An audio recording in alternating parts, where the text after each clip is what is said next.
by the virtue of the powers vested in me by the Constitution of the Republic of the Philippines, I now pronounce you as husband and wife. Sobrang ganda. Yan lang ang tangi kong nasabi noong una ko siyang makita. At matapos maglakbay na mahigit 300 kilometro, ay heto na. Heto na marahil ang pagkakataon para lumapit at magpakilala. Marahil ang tamang oras upang makadaupan ko ang mga palad niya. Subalit sa kabila niyon, ay nandun pa rin ang takot at kaba. Takot na baka magkanda o talutal, dala ng pagkataranta. At kaba, na baka di mapansin, tulad kong simpleng tagahanga.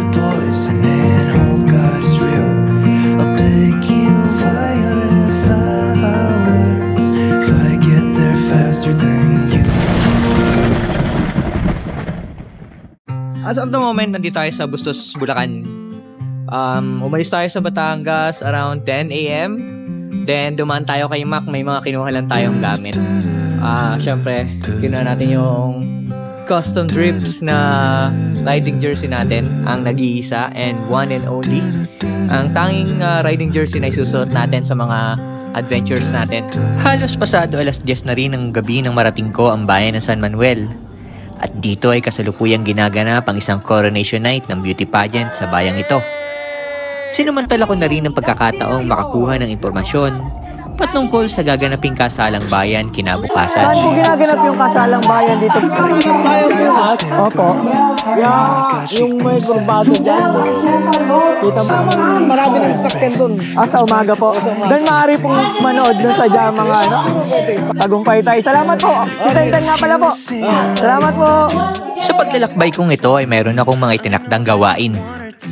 Una ay ang makadalo sa kasalang bayan. Ito ay ang pagtitipon ng mga mamamayang nais makasal na pangangasiwaan ni Mayora Doña Tesoro. Ikalawa ay ang lumapit at magpakilala. Maaaring pampubliko ang pagdiriwang na ito. Subalit kailangan ko pa rin humanap ng magandang tiyempo upang maisagawa ng tama ang aking mga plano. At ang pinaka-importante sa lahat ay ang makadaupang palad, ang tihing Mayora.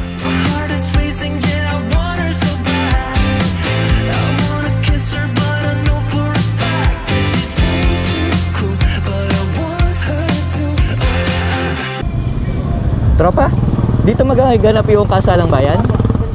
Oo, pwede ba yan sa public? Pwede manood? Apo. Ayun, thank you. Tama ang ating hinala. So, ayan, andito na tayo. Let's go. Makarating ay agad kong hinanap ang tagapamahala ng kasalang bayan upang magpaalam. At sa kabutihang palad, ay pinayagan ako masaksihan ang naturang pagdiriwang. At habang nag-aantay magsimula, ay nakasalamuha ko rin ang mga lokal na malugod akong tinanggap bilang isang bisita. Makailang minuto ay dumating na ang butihing Mayora.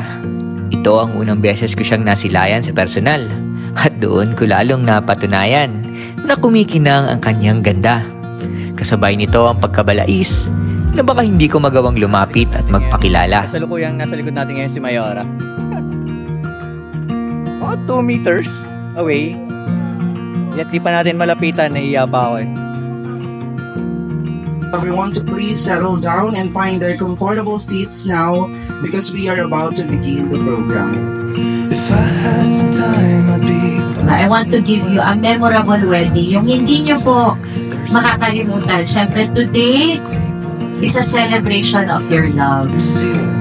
just breathing the voice. I promise to love you and to honor you all of the days of my life.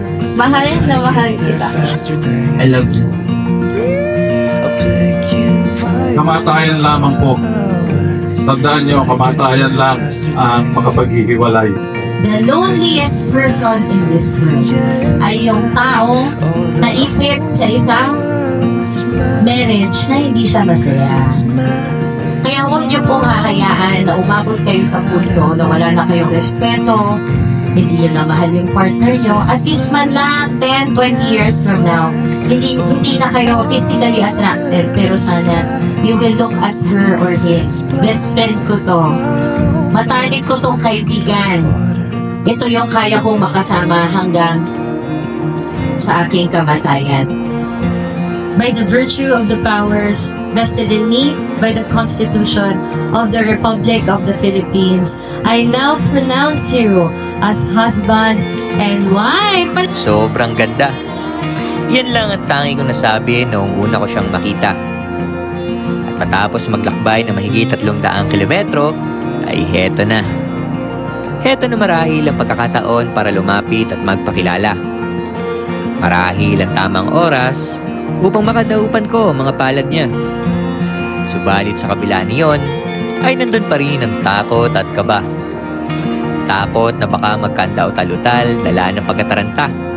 At kaba na baka di mapansin at tulad kong simpleng tagahanga. Kinakabahan talaga ako, para. Cause it's mad, yeah it's mad. All the hearts mad. Cause it's mad, it's all mad. It's mad out there. Maaari pa din ba mapakuha ng picture? Cause it's black, yeah it's black. All the water's black. Cause it's black, it's all black. Black water. Alam mo ba, Lali? Basic, man. Basic. Kabado, pero natawid natin. Natawid natin. Hindi ko lubos maisip na may tatawid ko ang pagsubok na ito.